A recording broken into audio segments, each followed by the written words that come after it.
This is the Lifestyle Builders Podcast, Show 52, a Q&A with our very own Lifestyle Builders members. Are you frustrated by a lack of momentum in your business?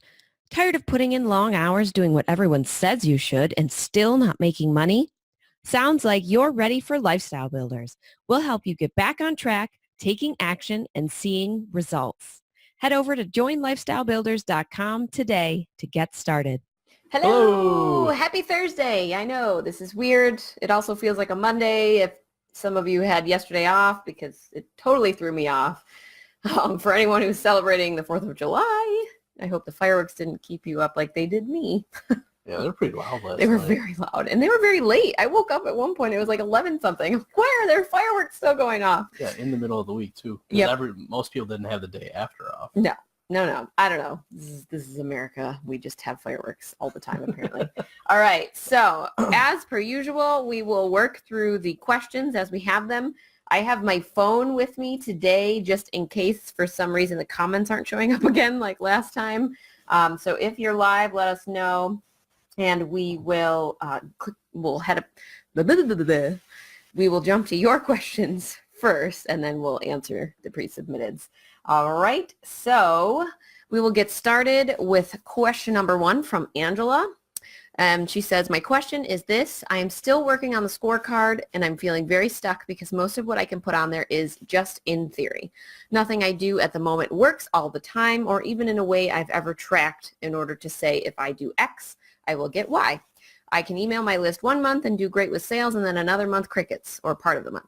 I don't have enough consistency of product at the moment to really know what works other than that I can sell my membership consistently, but the income on that isn't enough to set as a main goal yet. I feel like these plans should include sure things and that I don't know that I have that at the moment. So maybe I have more work to do and tracking to set up before I'm ready for the scorecard. This is a great question, Angela, because I think you are not alone in this. And kind of all of these questions around how to set goals, how to set metrics, how to do all this stuff in the best way for you and your business. I know Tom has some notes. Well, I was going to say, and so with that, to be honest, what we're sharing with you guys, I would say is typically more advanced strategies. Cat hair. Is more advanced strategies that we do with companies that are growing and kind of have their stuff together. So for people, like if you're newer to business or if it's just you, some of this may seem new or overwhelming, but just know that it's typically more advanced stuff. But once you start putting it in place, it's going to really change your business and make you a lot more focused. I also want to Do you want to tag her? Oh, shoot. How did I forget my job today? See? It is like a Monday in here. The thing I'll say to start this off is whenever we set goals, we want to look at what's working and not working now, but goals are always forward-looking, right? So if we're setting goals 90 days from now, we basically want to say, where do we want to be 90 days from now? And then how do we get there? So, for example, the way we like to do it is we look at, what do we want our personal income to be? Yeah. And then we look at our businesses and say, okay, what does each business have to do in order for us to have that personal income? And then we go business by business and basically say, all right, so, how basically if we didn't change anything, how much income would the business be generating for us? And then what's the gap and what do we need to change to close that gap? So with that, you can basically then go through and say, okay, at this point, I've got 50 members in my membership. In order to get the revenue goal that I want, I need to have 100 total in there. So once you've now defined 100, now you can kind of work backwards and then realize okay, in order to get 100 in there, that means I need to get an additional, about 15, 16 a month. So now you can work backwards and say, okay, so that means I need to get how many a week? So what are my strategies each week in order to get those members? Mm-hmm. Now, you may or may not know if it's going to work yet, but what you have is a starting hypothesis. And then the whole point of the scorecard is after the first week, you do the actions, and then you see if you get the result. If you do get it, you're like, great, oh, great, it worked. This worked. Let me try it again next week, or let me do more of it and see if it keeps working. But if it doesn't, then after a week, you now have the opportunity to say, all right, let me try something different and then see what the result was next week. Mm-hmm. And when you first start doing this, what happens with a lot of people and this happened to us as well, you get sales, but they're kind of from all over. And what you want to have with your business is really a set of levers that you can adjust to make what you want, like make the income you want. So you want to be able to say, okay, I know if I email my list more, then I'm going to get more sales. Or I know that if I spend this much money on advertising, then I'm going to get this much money back. You want to have clarity around that. So by doing this, it's going to help you hone in and go from, I do a bunch of random activity and I get sales, but I'm not sure what correlates to what, to now I'm doing specific activity and I understand how that correlates to sales, so I have more control over what I do. Yep. Obviously, all of this can be adjusted to your needs. So, I mean, we're trying to give you the foundational piece of how to set goals, how to track them, some ideas on how you can track them. But you can, kind of shift and adjust those goal scorecards as needed. And then the other thing I want to say is definitely get the tracking set up for yourself. That's something we suggest people do from the very beginning if you can. If you're not currently tracking where your sales are coming from now, start tracking it, whether that's with the software that you're using or if that's using something like Pretty Links or Bitly links so that you can track where some of those traffic numbers are coming from and then kind of like the percentage of sales behind them, Pixel if you're using Facebook, all of that stuff. Because what that allows you to do is, you say, I send emails and sometimes I get sales and sometimes I don't. If you're tracking or if you're going back and looking at that historical data, you should be able to see, hey, this month when I sold this many sales, these were the products, these were the types of products that I was sending out as affiliates, or this was the offer that I sent out, and how many sales did you get that month versus one of those other months where you emailed, what were you selling, what was your offer that you got crickets. So kind of looking at what has already happened in your business that's making things so sporadic, and start to kind of track that, because as you're setting these new goals and kind of hypothesizing, as Tom says, with those numbers that you're putting out there for yourself, that's going to allow you to test and see and say, can I get consistent data if I email similar types of offers or similar types of affiliates like once a month for the next couple months? I'm going to track it and see, did I hit that sales goal that I put out there and thought that I would? Or was something off that I need to go back and see why I didn't hit the sales goal? So I think it is tough when you're doing these, because a lot of it is putting numbers out there and kind of saying, this is what I want it to be or think it's going to be. And then you really have to track and see, like, okay, how is this going? Is it working the way I thought it would? How do I change it up to see what else might work and what else might help me reach that goal? Yeah, well, and what you can do too, like if this is overwhelming to start, just set the number of sales goals or the number of sales you want to have each week, and you don't necessarily have to set all the leading indicators yet. But what you can do is go back to your previous 90 days. Let's say we're talking about email marketing. You can go back and say, okay, which of these emails converted the highest? And if you don't know necessarily which ones converted into sales, take whatever data you have. So it might be, okay, which emails got the most link clicks? Okay, pull those up, and now you can start looking at, okay, why did these get more link clicks than the others? And then can I maybe say, all right, well, these are direct links to my order page. I go back to that day, I got this many orders. You can now start correlating the email you sent, the number of link clicks to the sales, and then try to replicate more of that in this quarter. All right, she said, what I know works is email marketing and affiliates. Do I maximize those first? So it's a small list, but I can do so much more with those two things. I have tracking, but I think I do so many things. It's hard knowing what works. I'll try to find patterns. Okay. Yep. It might be that you drop down and you're only doing a couple things and you're doing those multiple times so that you can track and find those patterns, other than trying to kind of do all the things all the time. Maybe it's 1 month I'm going to test these types of offers and that's all I'm going to send. The next month I'm going to test these types of offers and that's all I'm going to send, so that you can really get some real data instead of kind of being all over. Because there may be times where you're just sending multiple emails and the reason you got crickets on one is because people opened the one you sent before more and didn't open the second one. Like you don't know until you kind of test that out. Yeah, and so the other thing too, like we just went through quite a bit of this.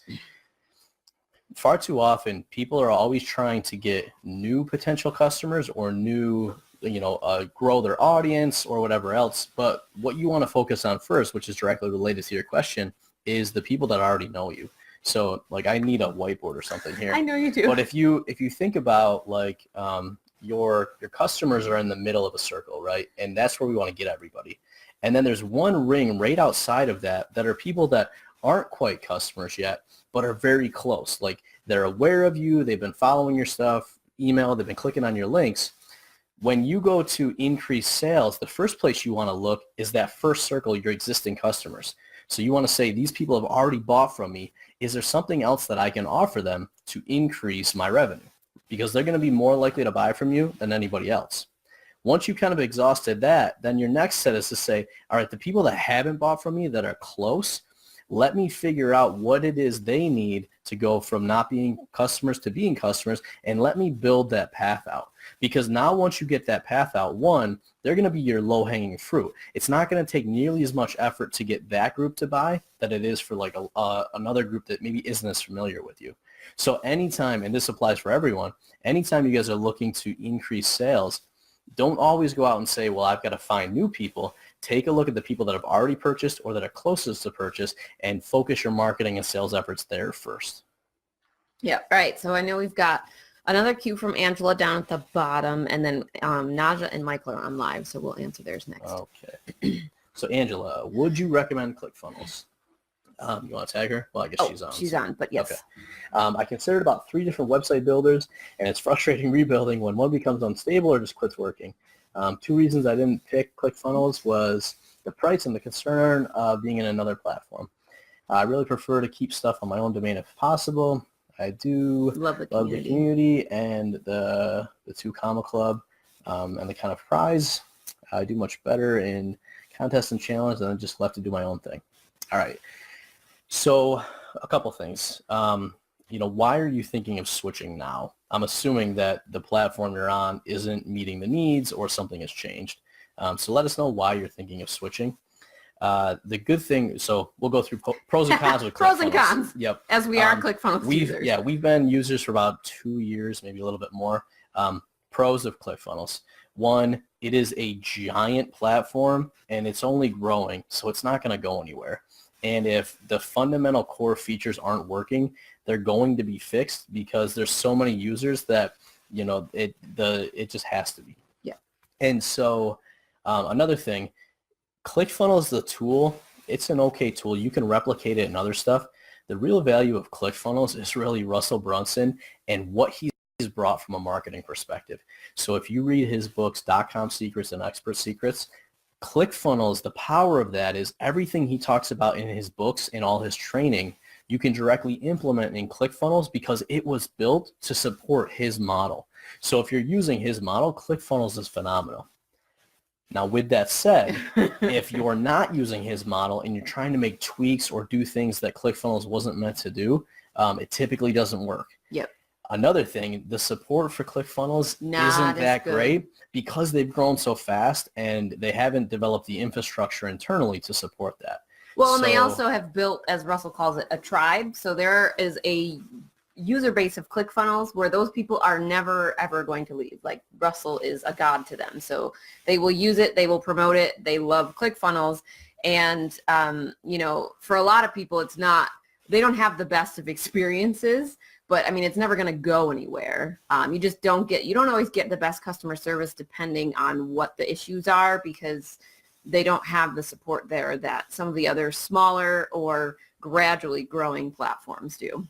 Yep. But I mean, at the end of the day, a couple things to consider. Like, 1, why is it important for you to have this on your own platform? Because it's not a bad thing. Some people prefer it on their own platform. Some prefer it on others. Generally, the way we look at it, whenever we're implementing something for the first time, we want the quickest and easiest solution to get it set up and going. Yeah. So for example, the training portal right now is within ClickFunnels. It's quick, simple. It doesn't cost us anything extra because we already own it. But there are limitations. Like one, for example, we can't directly link to a part of the training. Right? So you guys see me posting screenshots all the time, and that's because we can't do that.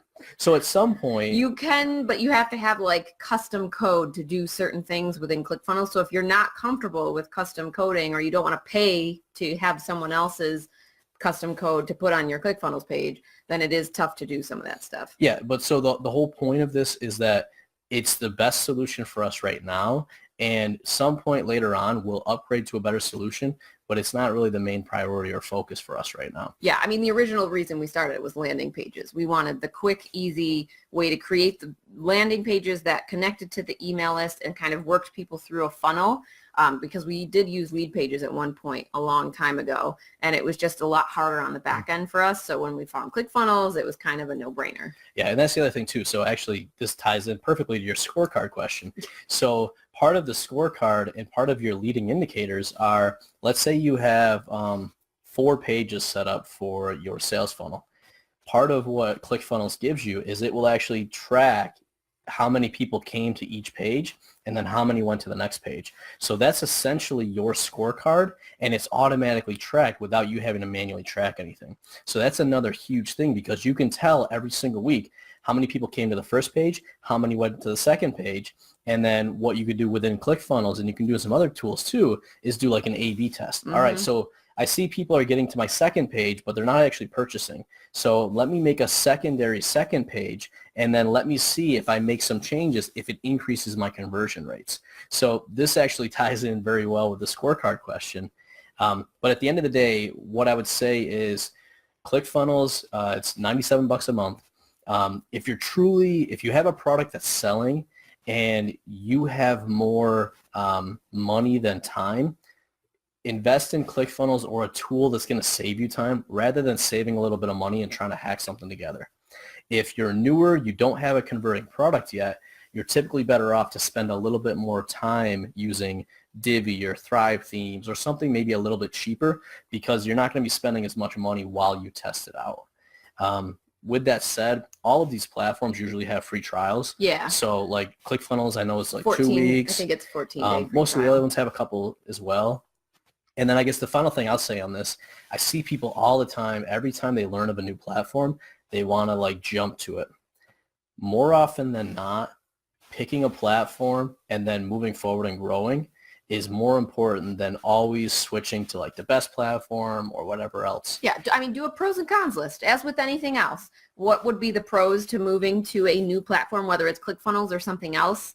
There's another platform that's kind of growing out there alongside ClickFunnels called Kartra, which a lot of people apparently are loving for some different reasons. So, I mean, if it's ClickFunnels or something else, if you are in need of something else that you currently don't have, then definitely for sure go through a pros and cons list and see what you need if those platforms give it to you, and then if it's not going to be too much out of your monthly budget to swap over. Plus, you have to think about the time that it's going to take for you to move all of your currently working funnels or pages to this new platform. So take that into consideration as well. Are they easy to set up? Is it quick for you to do, or is it going to take you more time than it's worth? Jennifer had a question that related to ClickFunnels and said, what happens when you buy a course from someone that used ClickFunnels and they stop paying? Does the course go away? Yes. So if someone had their course on ClickFunnels and they didn't migrate it over to something else, and they just stopped paying for ClickFunnels, the course would go away because they wouldn't have a ClickFunnels account. So all of those pages would be gone and inaccessible. So that's definitely something to think about. Just as you are paying for things, like if you ever buy lifetime access to something, keep that in mind, because if that ever goes away, that's the lifetime of the course. And regardless of if you paid for it and it went away after 1 year or 3 years, that's considered lifetime access. And if they don't have it anymore, it's kind of gone. Yep. So I just put up links. I put up our affiliate link for ClickFunnels if you want to try it out for 2 weeks. And then Kartra that Ariana mentioned is more of an up-and-coming platform. There's been a lot of other ones out there, but most of them fall away. Kartra actually has Frank Kern involved. I don't know if he's an investor or whatever, but I have a feeling this platform will probably stick around, and a lot of people have really liked it. Yeah. So that might be another one to evaluate. Yeah, I would say, pick a couple. Don't spend a ton of time. Pick like your top 2 or top 3. Look at what you need from them, what your current one isn't doing for you, and then make a decision and just kind of go with it. Don't let yourself like wait too long just trying to figure out what the best thing is going to be. Yeah, and then finally, Angela, based on, like you said, you have converting products and you don't have time. I would be apt to spend a little bit more money on a platform that's going to save you some time, probably one of these, compared to something that you've got to create more of. Yep. Because, I mean, with these platforms, they have pre-built funnels. You can and save your sequences. templates. Like I can make a ClickFunnels page so fast because we've saved all of our templates. We just want them to look pretty much the same and change a couple things on the page. So it is quite quick and easy to go through and create that. But yeah, definitely.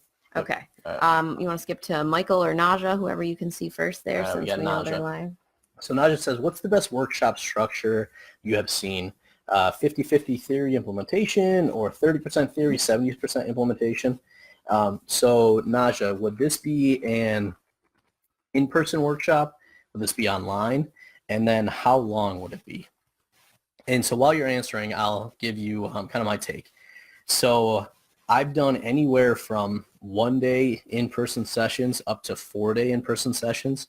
And what I found is a lot of people don't like just learning. And if a lot of it's learning, they're not really going to get a lot out of it because it's a brain dump. You're giving them all this information that you know, and they're trying to drink from a fire hose.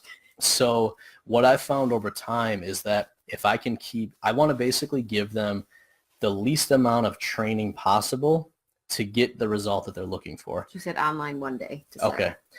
So what I would do in that case, so you want to give them the least amount of training possible, but then you want to keep it short and structure in that implementation time. So this could be individual, this could be group, but I like to do say 20 minutes of teaching and then give them a half hour either activity that will let them experience what you just taught them, or an activity to let them actually do what you taught them and then come back and do a Q&A and reflect. The more that you break that up, especially online, the more engaged people are going to be, because it's very easy for them to go and multitask. And that way, too, you're able to teach them, and then right away they're implementing it. And then questions are going to come up when they implement that they didn't have before because they thought they understood it until they tried to do it themselves. Yep. Topic will be how to organize your ... organization. Okay. Yeah. So, and whenever I'm designing workshops, I always think when somebody walks out of here, what's the end result or transformation that I want them to have? And then I work backwards to structure the agenda for how we get them there. I usually try to do like 3 to 4 main topics and then break each of those up into subtopics, which is like 20-minute training and then an implementation or an activity. Yep. So that's probably what I would recommend. The other thing too is always ask the people that are attending what they're looking to get out of it. So one activity I would do a lot when I would do live trainings, the first thing we would do is I'd have everyone kind of intro themselves. So quick, like, what's your name? What's your experience level? What's the number one question you have? And then what will make this workshop successful for you? So now at the beginning, 1, everyone's got kind of a chance to figure out who else is on there. But then 2, what are the main questions, and then what are people looking to achieve? So you can potentially tweak the agenda or what you're talking about. If a lot of people are interested in a topic you weren't going to spend a lot of time on, and you had another one on the agenda that they don't care about, you can kind of shift that. And then what I'll do at the end of the session, I'll reserve time at the end and I'll say, okay, let's go through all the questions you guys had and see if we answered them. If not, I'll make sure I answer them now. And then we go back at the end and say, all right, this is what you guys wanted to achieve. Did we achieve it? If not, well, I'll take a follow-up action to give you guys some resources or something. And that way people are really happy and we kind of close the day out and they remember because they set kind of what they wanted to achieve, and then we bring it back and kind of show them that they either achieved it or I have an action to fill for them. Okay. Any clarification on that? Let us know. Sweet. I'm going to jump over to Michael's question. Okay. So Michael says, does anyone have experience running a contest with good results? So I'll say we've run a couple. I would not say the results have been good. Nope. But I'll give you a couple of thoughts that I've had from either being part of ones that have worked or seeing other people, and I'm sure you can jump into. Number 1, for us, why they didn't work, I don't think we spent enough time planning for them, and then I don't think we spent enough time marketing them. Yep. Had we done those, like anytime you do a launch or a contest or anything else, the majority of the work comes before you ever get there. But what I think most people don't realize is how much of that needs to be done, and then they struggle with their launch or with their contest. Yep. Other thing I would say is make sure that the contest is specific to the people you're targeting. So I see people like give away an iPad. That's going to attract everybody, compared to if you give away a fishing pole, you're only going to attract like people that are interested in fishing. So make sure that whatever you're giving away for your contest is something that only attracts your people. And then depending on how you structure it, make sure that people get quick results and you reward multiple actions. Yep. So if you can get it to where it's like sign in, and then if you have something you do every day, you get an extra entry, or if you share this out, you get an extra entry, because the more active and engaged people are, one, the more they're going to be likely to buy your product or whatever at the end of it. But then two, other people are going to see that activity, and that's going to kind of build that momentum. Yeah. So for me, what I was going to say is definitely have some way to get people involved and to keep them involved within the contest. The one time, 2 times, a couple times, I don't remember. But whenever we did them, we did make sure to include like a special hashtag with the contest. So part of the rule was to get more contest entries, you had to share out the link with the hashtag.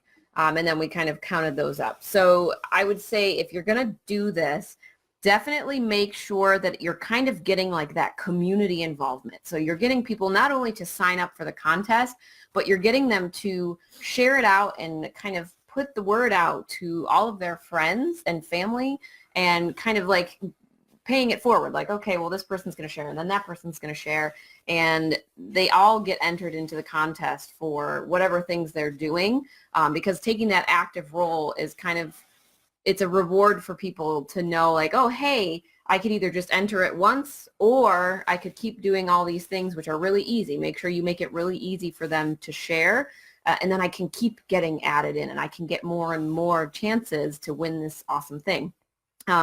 Another thing I would say is definitely take a look at Facebook's TOS on their contest rules and like how things are supposed to be shared via Facebook, or if they have specific rules around that. Because I know at one point they were really strict about contests on social, and then at another point it seems like they've kind of laid off that. So I would just take a quick look, kind of make sure you're aware of what the rules are so that you're not breaking any of them. Well, and I would say that's not just Facebook, and I don't know if you're running this on Facebook, but always look around that, because we actually got a pretty big fine for illegal gambling because we ran a giveaway, but we didn't include the words "no purchase necessary." This is for our wine and liquor store. Yep, but regardless. Yep. That is a thing. So if you're doing a giveaway, there's like 3 criteria. Let's see if I can remember them offhand. You can't require payment. You can't require payment to enter. Yep. If there's a random aspect to it, and then there's like a third piece. But I can grab a link. But basically, anytime you run a contest, you want to make sure you're running it legally. Yep. Now, a lot of times people are running illegal ones and they're not getting caught. And that's why I think other people get in trouble, because they follow what somebody else did. But just know, but just know that, you want to always check kind of what's the legalities, or what are the things you got to check to make sure you're safe. Yep. And then I would kind of do like a list of people, or kind of write out all your warm audience members and people that are close to you, and kind of get an idea of who are the first people who are going to jump in and share this thing, like to whether they're entering the contest or not. You always want to have people who are kind of supporting it. So that gives you a leg up rather than starting from ground zero and like all cold audience members. I would say, like have your list of people to reach out to and say, hey, I'm running this contest. I would really love if you could be one of the front runners and share this out first, so that it kind of already has things happening before you go and start really marketing it. Only entries for Legion, not sharing. Okay. You share our blog post. Mm-hmm. Yeah, we're totally hustlers by accident. Yeah, that was not a fun conversation or a bill. Yeah, but I would say definitely make sure that the prize is something kind of relevant to the contest in some way, and really tag into the emotions of it all, and the the community group aspect of it, like you're doing something for the greater good, and make sure that the message gets out there, because a lot of the reasons those viral videos go so viral on Facebook is because whatever that thing is that someone's sharing about, it creates those emotions, and it makes people immediately want to go and share it with other people. Yeah, that's a great point. Whenever you can kind of get that core group or that core tribe, anytime you launch something new, those are going to be the first people that are going to share it, support it, talk about it, which gets other people interested. And to be honest, that's part of why we built Lifestyle Builders slower, because we want to get that core group and core culture before we kind of expand it out. And that's definitely something that you can do. Find those people that absolutely love your mission, love your brand, love what you're doing. And then anytime you're going to do something new, tap on those people. Yep. So like when we go to launch our book next year, we're going to be tapping on you guys and everybody that likes our stuff to say, hey, we're launching this. Who wants to be on our launch team? Who wants to help us get the word out there? So if you can kind of build that for this promotion, it's going to help get that word out there easier. Yep. All right, so I think we've covered everyone. Donovan was on, so we'll hop on the business. Okay. All right, so Donovan says, I know that I have potential clients who are interested in services that I offer. However, I need to start selling and fast. I spend enough time validating ideas and planning out product services. I'm ready to hit the ground running, and I've been striving to start off. I know that I could benefit from a business development coach and have made strides in getting one for the next month. I need to sell and begin my marketing strategy for the weekend, as well as participate in events as a speaker and publicize my services. I've been knee-deep in the trenches of work, but I'm looking to reap at least some of the benefits sooner or later. I don't know if this is necessarily a question, but I'd love to know what else I could be doing to set myself up for success. All right, so a couple things here. One, part of the validation process is actually getting sales. So if you haven't gotten sales from this yet, you're only partway through the validation. And oftentimes when I talk to people who aren't getting sales, first question I ask is, how many times are you making an offer to sell? And what tends to happen is that people aren't offering enough. Yeah. Because if you're not offering enough, people aren't going to buy, and they may not even realize that you have something available. So first thing I would say is really look at what you've done from a validation perspective and ask yourself, are you making enough offers, and has anybody bought yet? When you make an offer, people are either going to buy it, which is validation that you're talking to the right person, you've talked about the right pain point, your messaging is right, your product is right, and the price is right. If they say no, the number one question you want to ask is, all right, I understand. Just curious, why did you say no at this time? Because when they say no, what that means is that there's a gap in your business model. So either they're not the right customer, they're not ready for it yet, so they're too early in their path, it's not a big enough pain, the price isn't right, or they don't believe that you can solve their problem. So there's a gap somewhere, and part of the validation is figuring out where are all the gaps and closing them so that you can consistently sell your product, and then you've got a validated idea. Yep. He said, other thoughts? Boom. and love Batman. Okay. And next thing I would say, I know you said you were talking or you're thinking about getting a coach. Number one question I would have is, what result do you want to get from working with a coach? And the reason I ask that is because getting a coach can be great, but it can also be terrible. And unfortunately, we get a lot of people that come to us that have spent a lot of money on a coach and for one reason or another haven't gotten the results they're looking for. So be super clear, and we'll actually share a blog post that we wrote all about how to hire a coach. Yep. Be super clear on what you want to get, and make sure that when you're looking for a coach, you find somebody that you gel with, that you trust, and that you have confidence can help get you the results you're looking for. And with that, if there's specific things you're looking for, we actually have coaching that we do for a lot of other clients. So if you want to talk a little bit more about specifically what you're looking for and seeing if we do be a good fit to do more one-on-one, just let us know. Yep. And I just wanted to double check. Sorry, I'm trying to find it in the thing. Looking benefit from business development coach. Are you looking somewhere locally? Like, are you looking for in person, or is it kind of like the business service centers where they have like mentors and stuff like that? Just interested in kind of what you were looking at and where for that. But yeah, I mean, so basically it sounds like you've done the initial pieces of validation. Within the training portal, we have concept to cash, and we talk about doing customer solution calls, and then even minimum viable product calls. And essentially, it sounds like what you probably need to be doing next is talking to those people you maybe already talked to and making an offer. Yep. And then going from there, either a portion of them are buying it, which is some good initial validation, or they're not. And the feedback you get will then help you craft that. Yeah. And I know it's really awkward to ask somebody when they haven't bought from you why, but if you do it, it really gives you some great insights into, was it something that you didn't offer them? Was it something that seemed off in the offer and they didn't pick it up? Was it maybe they're not ready yet? So I always try to ask that after, after we've had a launch and I've had people click on the link in an email and they didn't buy, or if we've made an offer to somebody and they didn't end up going with us, we always ask why, just to get that insight. Yeah. And part of what I believe always works and why it works so well for us, we truly care about helping people out, even if it's not with us. So a lot of times if somebody doesn't go with us, I'll ask the question and I'll frame it like, look, I understand this wasn't a good fit for you. Can you let me know why? Can you let me know what it is you think you need? And then I can refer you. So there's a lot of people that we talk to that we actually don't take on as clients, and we'll either refer them to somebody else that can help them more, or we'll give them a book, or we'll give them something else. What? So you give a book recommendation? Never. But so one, that ultimately helps that person, even if they're not a customer. And two, it gives you more insight. And what you'll find if you truly take that, like, how can I serve this group in this market? You'll find that a lot of those people will actually come back and become customers later on because they know you truly care about them, even if the timing wasn't right or they didn't have enough money or whatever that objection was. All right. What? Book?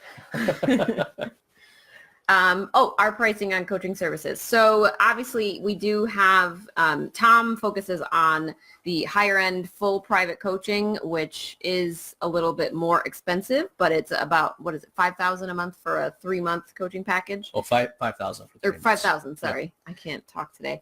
And then what we've done for those who are at the point where they need a little bit of that extra coaching and aren't ready for the higher level private coaching package yet is that's what our VIP program is all about. So it's you're part of Lifestyle Builders for the entire year, and then you get 4 private coaching calls for the year, 1 each quarter for I think $14.97 is what we've got that priced at right now. Yeah, I was going to say, so if you want to talk more, we'll grab a quick call and we'll go through that. But essentially, we put the VIP option in place so that it's a hybrid between I haven't worked with a coach yet and I want to hire one. So that way you get 4 of those calls. We kind of planned it so that you take one every quarter so we can help you reflect on the last 90 days and plan the next ones out. But essentially, you get 4 coaching calls that are one-on-one, and we can dive into some of this stuff. So I'll send you some information on that, and then let me know if you want to chat more. Okay. I don't know if Jennifer has a question. I knew she was live, but we'll go to the next. All right, so we got Nick Rizzo. So Nick says, when doing a launch of a service, any suggestions for how to incorporate the affiliate aspects into it? Is it worth getting a software or plug-in for it, or could I simply use a discount code specific to individuals and pay them via PayPal? I think it depends on what you're looking for.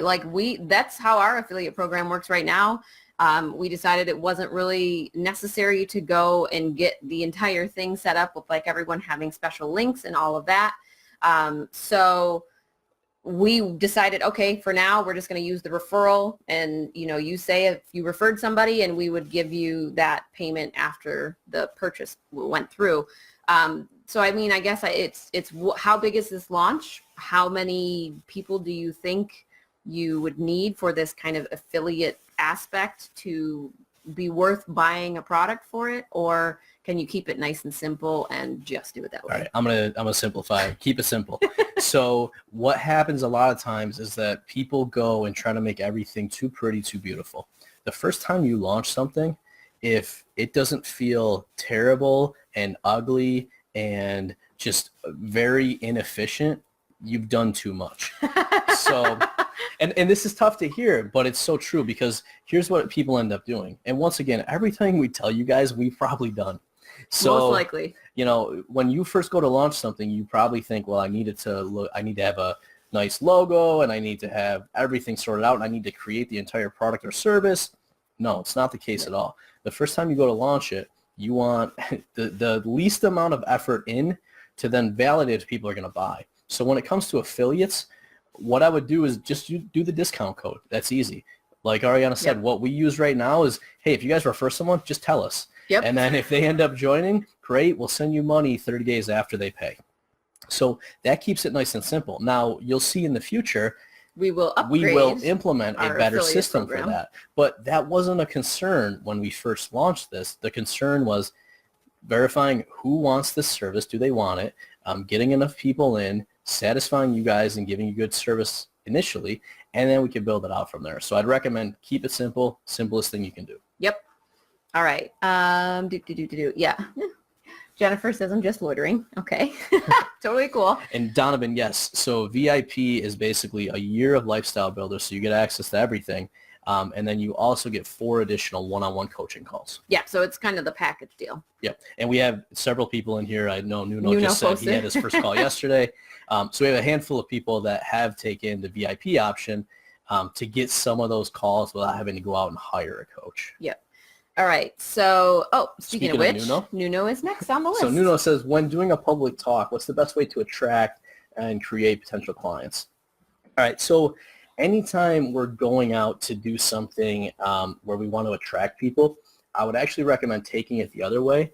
Instead of trying to go out and attract people, I would look for where those people already are and just go there.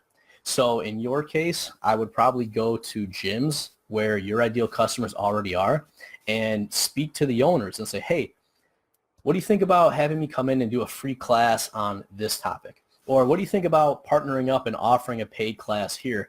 You provide the gym and you provide the customers. I'll provide the training and then we'll split it or whatever. But in that way, instead of you trying to go find a space and then market to pull all these people in, you're maximizing your efforts and you're saying, I already know the people are at these 5 places. The first thing I'm going to do is go to those 5 places and see if I can get in front of those people. Yep.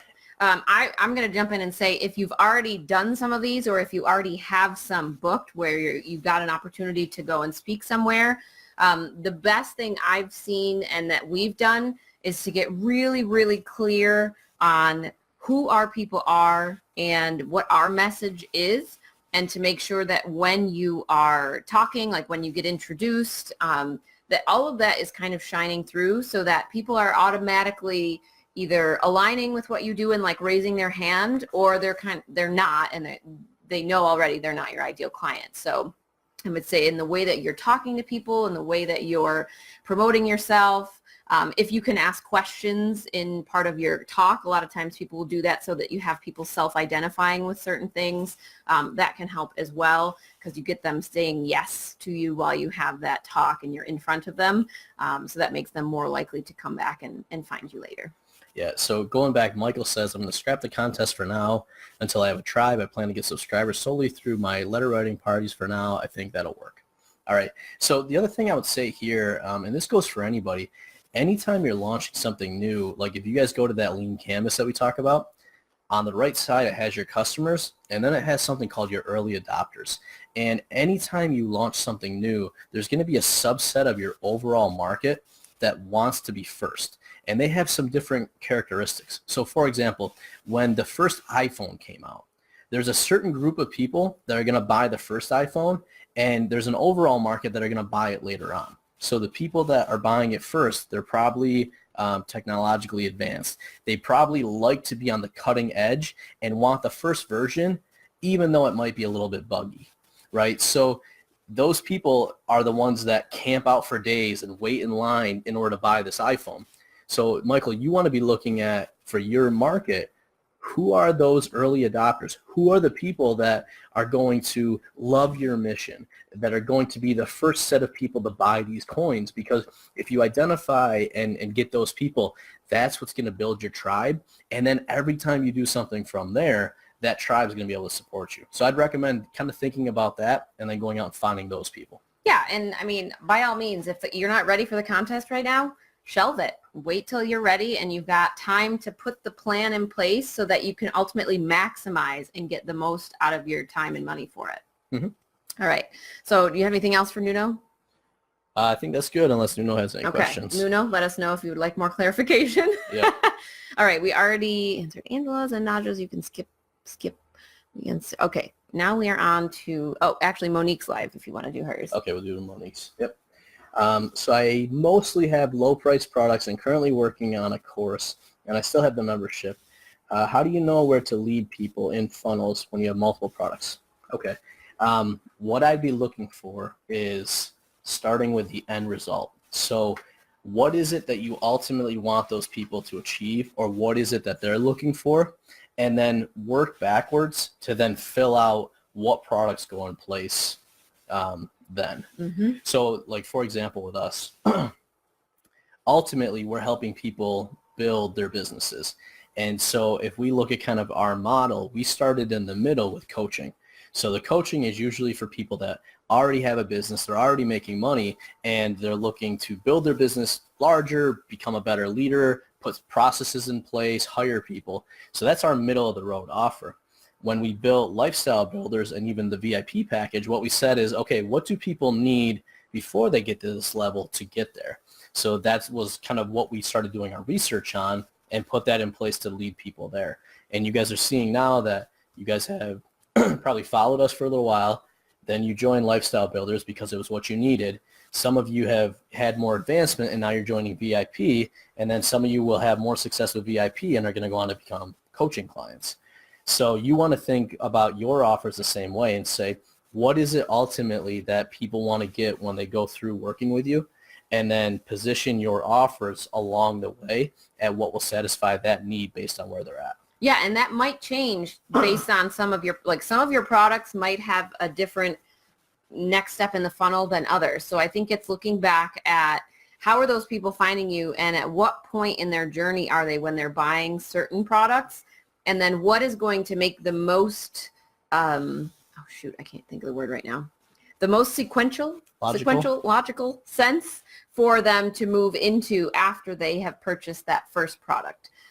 Because you want to make sure that you're offering something that not only do they now understand that they need because they've bought your first product and it kind of goes along with it, but you want to make sure that you're offering it at the right time, because there's a lot of times where you'll be in a funnel and you buy like a very simple basic beginning product, and then all of a sudden somebody's offering you a $5,000 coaching package and you're like, what? This doesn't make any sense. Why would I buy that? So you want to make sure that you're doing things kind of in that customer journey that makes sense to your customers and are things that they're going to want to either aspire to buy or immediately say, yes, I need that. I'm going to buy it now. Well, excuse me, and go back to your experience. So when you bought something else from somebody and then you bought something else from them, why did you do that? How did they have those laid out? And if you want a really good example of this, go to Amazon. Yep. So when you go to Amazon, like if I go right now and I'm searching for excuse me, a specific book or something, I'll search for that. I'll click on the product. And then as I go down the page, Amazon's going to have a bunch of stuff as well. It says, oh, people that bought this also bought this product. So that product is probably the next thing that I'm going to need, right? Like if I go searching, for example, I dropped my phone, I got a crack in it. Ariana's yelling at me to get another case. So now if I go and search for a case, Amazon says, all right, here's some cases for you. I click on one. Then it says, hey, you got a case. You probably also want a screen protector. So they know that the next step in my journey after I buy a case is to buy a screen protector. So they're going to offer that to me. So if you can think about your customers in the same way, all right, so they got the first printable, for example, right? Okay, what's the next thing that they logically need, and then offer that to them. And you want to be structuring that thing that way so that the next problem or opportunity they have, you have a product that you're offering to them at that time. Yep. All right, let us know if that makes sense. Tom is going to chug some water apparently because he can't talk. Also, we talked about segmenting my large list, and I recently sent out an email to segment, and only 4,000 people did out of 20,000. Do you do it again, or do you try something else? So did you send it with like different links for people to click in order to segment themselves? What was the method you used to segment the people on your list? Yeah, and while you're responding, what I would look to do is those 4,000 people, they just raised their hand and said, I'm a little more active or more interested than the 16,000 that didn't. So don't necessarily throw those other 16,000 away, but focus in your next set of efforts on those 4,000 people. Yep. So however you segmented them, Now you can go say, okay, what does this group need next? And then focus your next marketing campaign on that group and setting it up to give them the funnel in the right order so that they can start buying from there. And then, so you said yes to different links. What was the difference in people that opened the email versus people that actually clicked one of your links in order to segment themselves? Because if that's different, then you also have another segment that maybe they're not as warm because they didn't choose something, but they were warm enough to open your email. So I would look at something there too. Yeah, well, and you can always send them a secondary email with a different title or a different call to action to get them to prompt that way, because clearly they were, like you said, warm enough to open, but not warm enough to click. So you want to try some different things to see if you can get them engaged so that they do click something or opt into something else. Yep. Yeah, and I mean, one thing you could try with the list that didn't open is there's a lot of people out there after the whole GDPR thing happened. There was a lot of people talking about doing re-engagement sequences. So you could potentially try to put that list of 16,000 or whatever, the people that didn't do anything through some sort of re-engagement cycle just to see if you can pick up some more people to be active on your list. Yeah, another thing I like to do that most people won't because it takes work is whenever you have a list, I would allocate some time every month to reaching out to people on that list one-on-one. And you want to reach out to, let's say, the most engaged people or the people that have shown interest. Because imagine this. So imagine you've got all these people on your list, and you may or may not realize it, but a handful of them probably look up to you as the leader of your tribe and your community. So if suddenly they got an individual message or like email or something from you saying, hey, do you want to jump on a quick call? Or, hey, I just want to offer this resource. Or, hey, I just wanted to chat with you quick, see how things were going. Most people are going to feel very special. And you've taken somebody that might not be as warm to suddenly they're probably very hot. You're going to get some really good feedback from them on, you know, who they are, what they need, why they did or didn't buy. And then you're also going to have a much higher chance of turning that person into a customer. Mm-hmm. So I like to allocate a little bit of time every month to doing that. And it's been amazing at how many people will then come in and actually be raving fans just because I took that time to do the personal outreach. Monique says, what do you chat about? And Lisa says, hyperventilate. So usually what I'm doing is just asking them, like, for us, obviously we work with entrepreneurs, asking them how business is going, if there's any challenges they're facing. A lot of times we have a ton of content. So I'll say, hey, just wondering, you know, is there something you're facing a struggle with? We got a lot of podcasts, or I could even maybe recommend a book or a resource that would help you with that, you know. Or, hey, just want to jump on for maybe a quick 15-minute coaching call if you're interested and help you out with your number one problem. Jennifer Lee says, I'll do test calls with anyone who needs practice. LOL, call me. There you go. I'll tell you, doing calls with people is so beneficial, and it can definitely be scary at the beginning. But what I always say is, one, these people are already warm to you, so they already know you and like you. And if you're just asking questions and legit trying to help them, you're going to learn so much, and they're going to get a tremendous amount of value from that. You know, so we're always kind of doing some of that free stuff. Like, I'll still go to lunch. I'll go to coffee with people that I know are, you know, interested in becoming entrepreneurs and helping them out. And one, not only does that make me feel really good because I know I'm helping people even if they're not clients of ours, but then two, I learn a ton and I help them out as well. Yeah. Let's say, well, and so maybe at some point we'll do kind of like a practice call or just kind of walk you guys through what that would look like. Because, or talk about different emails, like different ways to reach out to people. Yeah, because once you've done it a couple times, you know, it's a lot easier. And the thing that I'll always say, whenever you reach out to people, you're going to get a lot of people that like what you do, and you're always going to get some people that, you know, are trolls, are mean, whatever. Like I had a woman today who, you know, basically lambasted me for a message that I sent her about asking how I could help her. And, you know, and then I said, hey, you know, I love getting on calls with people and chatting, you know, would you like to do just a 15-minute call? This isn't a sales pitch or anything. And she came back and saying how salesy it was and blah, blah, blah. And, you know, it is what it is. I have other people, like there was a podcast I was on last week. This guy's like, yeah, you connected with me on LinkedIn. And normally I don't ever respond to like random connection requests, but for some reason I did with you, and I'm very glad that I did. You know, so just realize when you do this, you're probably going to have a lot of people that like you, and you're always going to have some people that don't. Just got to kind of roll those people off. Roll with the punches. All right.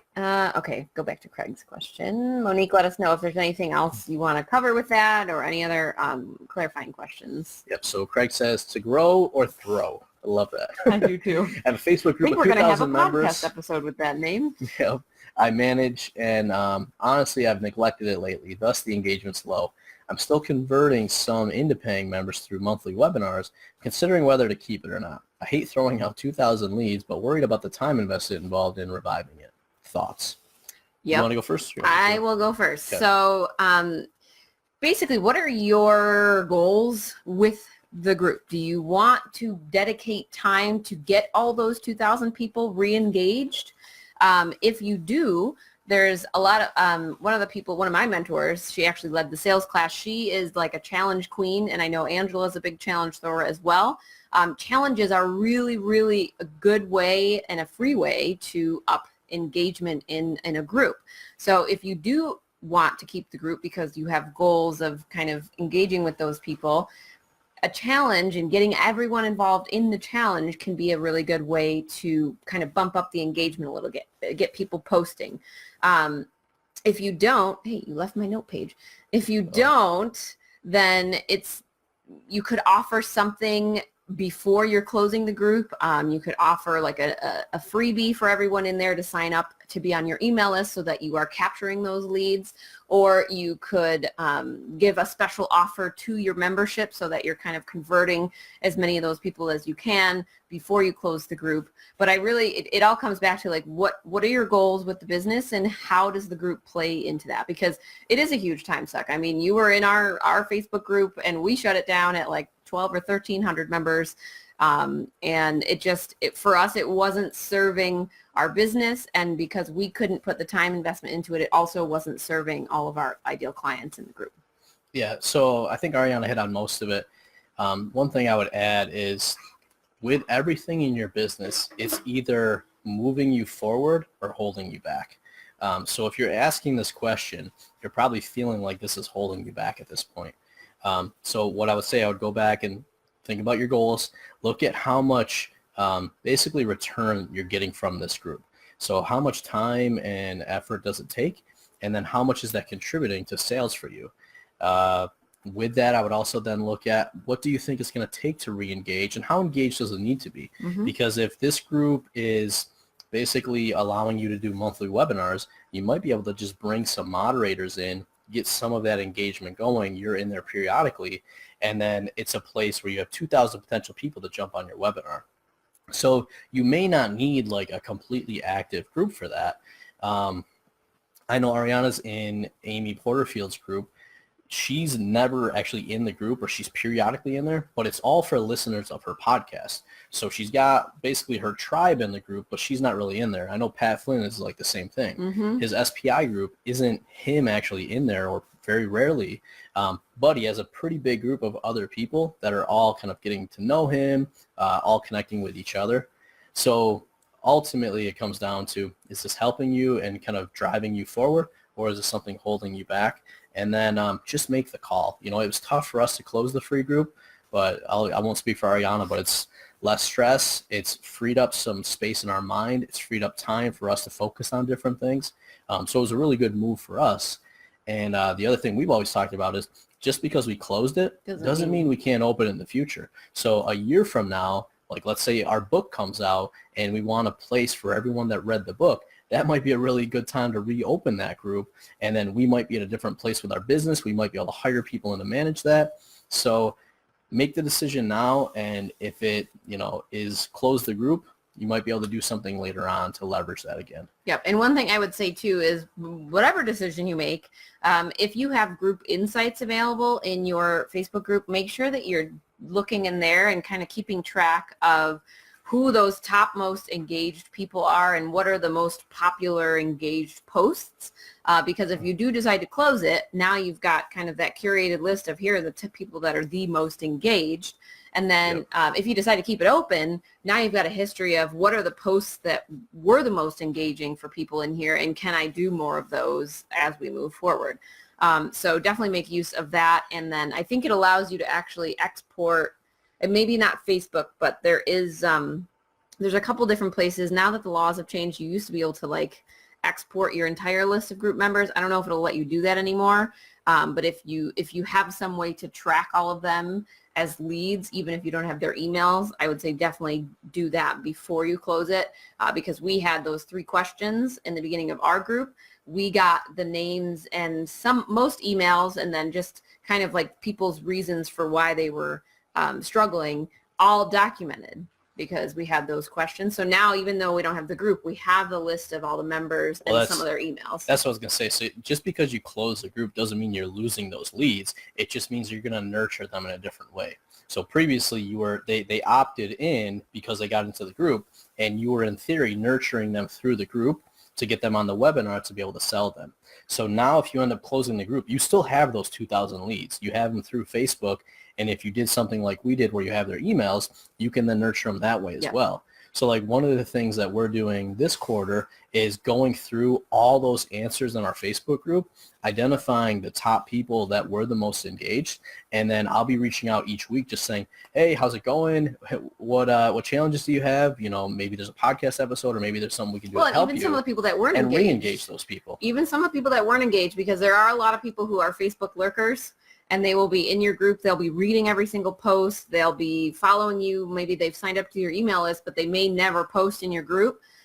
So even though they haven't been engaged, a lot of times it only is one interaction with you that takes them to a decision to jump off the fence and join. Well, it's just like I talked about with Monique, right? Yep. If you're taking a handful of people every month and just doing some outreach, or, you know, doing a quick call, it's amazing how fast you can take somebody that maybe wasn't as engaged into a raving fan. Yep. Lisa, I know that this was a feature that got rolled out earlier, maybe at the end of last year. So it's dependent on if they rolled it out to your group. I know that some people were waiting for it. We waited for it for a really long time. Like, we didn't get it till, I want to say, the spring of this year. So just, look on your little side and see if you have group insights. And if you do, it's definitely a useful tool. I was a lurker. Exactly. Yep. Well, and to be honest, like, I'm a lurker in a lot of groups because I'm busy. So I have access to the groups so that I can do research. I'll periodically post in there, or maybe go in and spend 5 or 10 minutes answering questions. But if most groups looked at me, I wouldn't be the most active one. Yeah. You know, but if people were to connect with me and it was the right opportunity, you know, I'd jump right into it. And actually that's happened a couple times. So yeah, never underestimate that. But that's exactly where a lot of people will always be out looking for new people, where you want to spend the majority of your time nurturing the existing people and understanding what is it that they need next, you know, to then move them closer to becoming a customer. Oh, yay, Lisa found her group insights. Woohoo! Nice. Yeah, Jennifer says, I feel like my lurkers are of value, though, because they're getting to know me. Yeah, in most cases, that's how people join a group. It's usually like 2 sides of the coin. You get the people who come into your group and they're really excited and they intro themselves and they become a very active member right away. And then you get the people who are just testing the waters, like coming in to see if this is a group is a good fit, if they feel comfortable there. A lot of people don't feel comfortable online and like sharing personal information or sharing about their business like right off the top of it. So it takes them a little while to like see other people posting and kind of get the vibe of the group before they're comfortable posting. Yeah, well, and the other thing too is sometimes people don't need to be engaged a lot to get value out of it. You know, so we have some people actually in lifestyle builders that, you know, they're not on the Q&As all the time. They don't post all the time, but they're like, you know, when I have that question, just having the access to be able to post it up and get my answer, that's all I need. Mm-hmm. You know, so whereas other people might like more of the community and like more of the engagement, not everyone kind of has the same needs or desires from it. Yep. All right, so I feel like we covered. I think we got everyone. Covered that. Did we get all the questions? If you're listening and you're live and you have a question, let us know. If we already answered yours and you have a clarifying question, let us know that too. So while we wait, if there's any other questions, we'll just kind of talk about finishing up our goal planning to kind of help. Oh, yeah, because we didn't go live on Tuesday. We didn't do the follow-up. So what we did Tuesday was we spent the entire day really focusing on Sylvester Coaching and Training, which is this business. We call it SCAT. SCAT. For short. Yep. And what we essentially did was reflected on how the last 90 days went, and then really sat down and said, okay, looking ahead at the next year, what do we want this business to do? And we did a lot of that based on the prior day where we took our personal life and said, okay, what do we want our personal life to look like? And then we said, what does this business have to do to support that? We did the same thing the prior day with our 2 other businesses. But then what we came out with was a couple major goals. And then for each of those goals, we then started breaking those down. Yep. And I think I have my sheets right under the. I was going to say, I think we shared the sheets with you guys. But we started breaking those down into specific actions, metrics, all of that. And then for us, we actually didn't get through everything that day. So what we're doing is today is we're wrapping it up and really finalizing our goals, the key actions we got to take, and then making sure that we've got the schedule, the tasks, everything we need so that next week we can hit the ground running with this. Yep. So if you guys are going through your planning, let us know if you have any questions. Let us know if any of the templates don't make sense. And, we can go through and help you guys with that as well, because I'll let you speak for yourself. But every time we do this, I think we get renewed momentum and excitement. We get renewed clarity. And I know actually for a handful of the coaching clients I've had, they're like, yeah, I feel like I'm on the wrong path and we need to do this so I can get back on the right path. And it's just very refreshing every time we do this. Yeah. Even though it can sometimes be hard because we don't know how we're going to necessarily get to all of our goals, or, maybe we had a tough quarter, or, for us, like, we are not always aligned on things. Nope. So, we have very opposite personalities. So a lot of times we go into meetings and into planning with different perspectives and different ideals, and then we kind of have to realign in the middle of that. So like I have a tough time, like when you guys are talking about the scorecards, that's something that I have had to work at over the last couple of years, because I am not a metrics-based person. I'm not usually a numbers person. Numbers tend to overwhelm me. So one thing that we've tried to do is kind of ease me into it, where we'll kind of start the meeting. We have our plans out there, and Tom will throw a number out and say, well, how does that number feel? Does it feel too big? Does it feel too small? Does it feel comfortable? And then we kind of move forward from there. So over time, that has started to help me feel a little bit less anticipation and like nervousness around setting some of these goals, because I am a very detail-based person. So when we set a number, I'm like, okay, how are we going to get that number? What are we going to do? I have to have it all laid out, the whole plan. So if some of you are feeling that way, no, you are not alone. Well, and to be honest, that's why I said we didn't finish everything on Tuesday. And part of it was, one of the things we've learned is that for Ariana, breaking this down and getting a lot more clear and a lot more detailed is then going to help her every week. So whereas I don't necessarily need that detail because I'm more comfortable with adjusting as I go, her personality is different. So realizing what works for you and what doesn't, and then adjusting this planning process to really work for you is key. Now I see Monique says, from the goal breakdown sheet, what do you use as leading lagging indicators? Yep. So your lagging indicator is ultimately what you want to achieve. So this might be the number of sales, number of new people clients, in a membership, the end results. So if you have a project or something you're working on, this is ultimately how you'll measure whether you achieved your goal or not. The leading indicators are then the things that will predict if you'll achieve that goal. So the example that I always like to use, because most of us understand it, is weight loss. So if I'm 200 pounds right now and I want to get to 190 pounds by the end of 90 days, I can set my goal as I want to go from 200 pounds to 190 pounds by September 30th. So now it's very clear on where I'm at and where I'm going. And then my lagging indicator is how much I weigh. So every week I can step on the scale and say, all right, this week I still weigh 200. Clearly I didn't do the right stuff I needed to lose weight. If next week I jump on the scale and now I'm 198, I'm like, okay, I lost 2 pounds. Great. I'm starting to make progress. But when I jump on the scale, I can't change what the scale looks like. So what the leading indicators say is, what actions can I take, or what things can I track that will likely predict that I'll lose weight, right? One thing is how many calories am I eating? So if I know that I need 2,500 calories a day to maintain my weight, if I eat 2,200 calories a day, now I know that I'm going to lose or burn an extra 300 calories a day and then lose a pound a week or whatever that math comes out to. I also know that if I work out, I'm going to burn extra calories, which will help me lose weight. So my leading indicators might be number of calories consumed or number of meals that I planned that I met, and then number of times that I worked out. So I know if I'm eating the meals I planned and I'm working out at the right times, I'm likely going to lose weight at the end of the week. So when you guys are setting your goals and you're trying to figure out what the leading indicators are, always look at what is the step before your end result and then see what you can track there.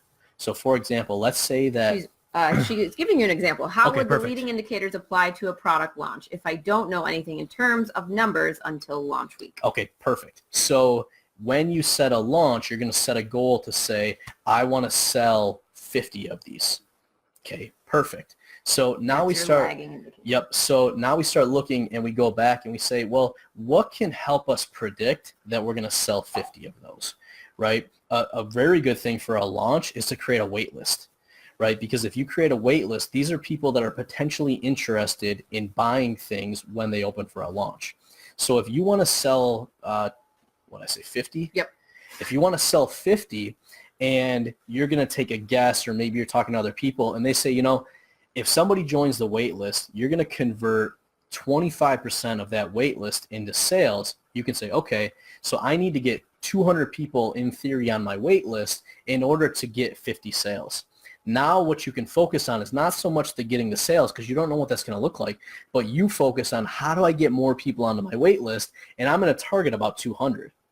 Because if you end up only getting 100 on your wait list, now you say, okay, either I've got to have a really good conversion rate of 50%, or I've got to adjust my goals, or I've got to do some more things to get more people on my wait list. Yep. So the more people on your wait list, likely the more sales you're going to have. And that's a great example of how you can have a lagging and a leading indicator. Yeah, and a lot of times it can be hard to figure out what some of those leading indicators are. And like Lisa said, I didn't find my waitlist to be a good indicator of success for a product launch. It's not a guarantee, but what you can do is look at historical data. So in the past, when you have launched something new, what were some of the places that people bought from, and then how did that kind of lead, how did they get led to that?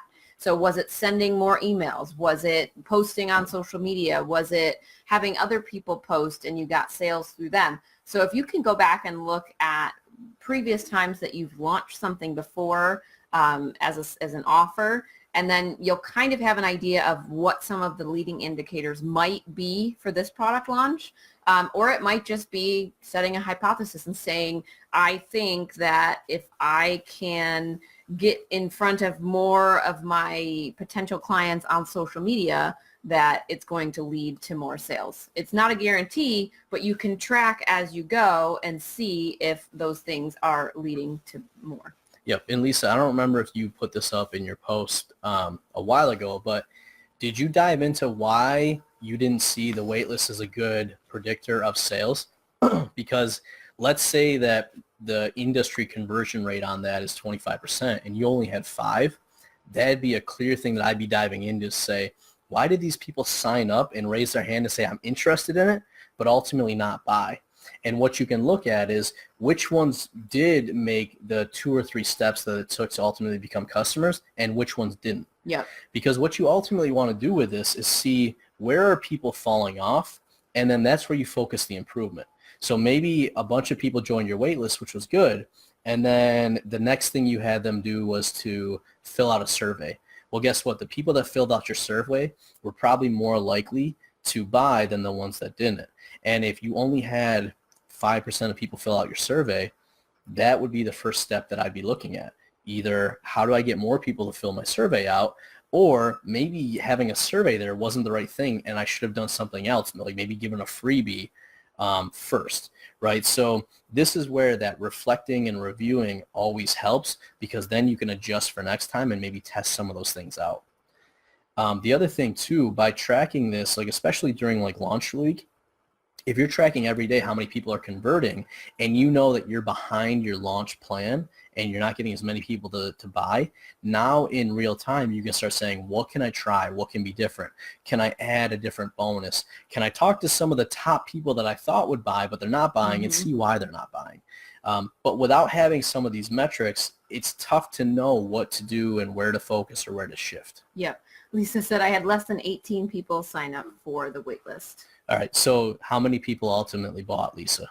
Because she's still in the midst of it right now. Oh, that's right now? Yep. Okay. So here's the thing. If you had less than 18 people sign up for your wait list, my guess is you're not going to have a lot of people buy. And that's because the people that were interested would have likely signed up for your wait list. So I'd be looking at, why did people not sign up? Were they not interested in the product? Did I not have the right messaging? Or there are times where, did you offer a special bonus to be on the wait list, like an early bird type bonus of some sort that benefited people to join the wait list and then buy from there? Or was it just sign up for the wait list to kind of gauge interest on it? Because a lot of times, you know, I'll see people that sign up for the wait list for something, and when I send the email out to say, hey, noticed you signed up for the wait list, but you didn't jump in, you know, would you mind sharing why? And it was somebody who was just interested in watching our process and seeing what product we were launching. So they weren't actually interested in buying. And then now anytime we do a wait list for things, there's always some reason to join the wait list, like a bonus or a special discount where we're only going to offer it to people on the wait list. Cart opens earlier, all sorts of things. All right. So Lisa says, I didn't push the wait list. Okay. So that's why it wasn't a good indicator, but it could have been something else. Like you might have had a page on your website and you send out an email link about people that would be interested, and your leading indicator would be how many people clicked on that, right? So I don't know what it was for you, but ultimately you want to say, what is the thing where if a lot of people are doing this, I have a good indication that I'm ultimately going to make sales on the back end. Yep. And Jennifer says, I've asked people and they say it's about the money or they do not see the value. Okay, these are some of the most common objections. So if somebody's not buying, they either don't see the value or don't need what you're offering. Or they don't believe that you're the person that can give it to them. They don't believe enough in themselves to actually be able to do the work or take the action once they buy. Just talked about these. It feels like you're saying exactly what you said.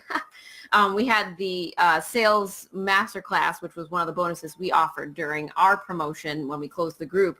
And Jessica talked about handling objections like this.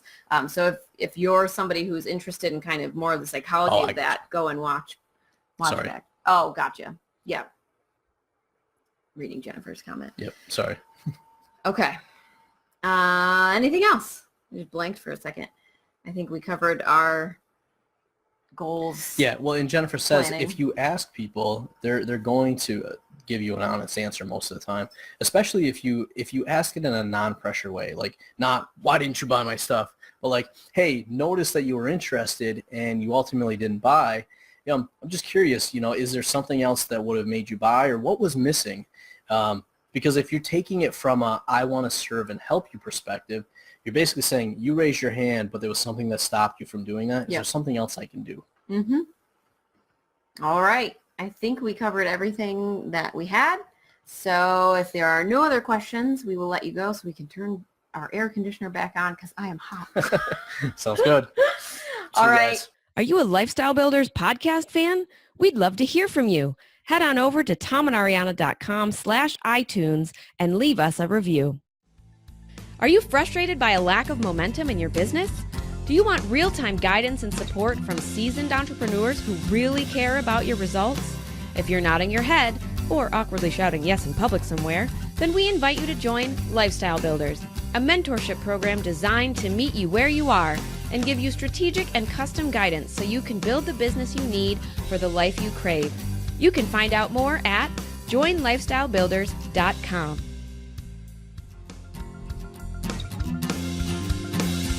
Your life, your business, your way. Join Family Entrepreneur Life. Join Family Entrepreneur Life.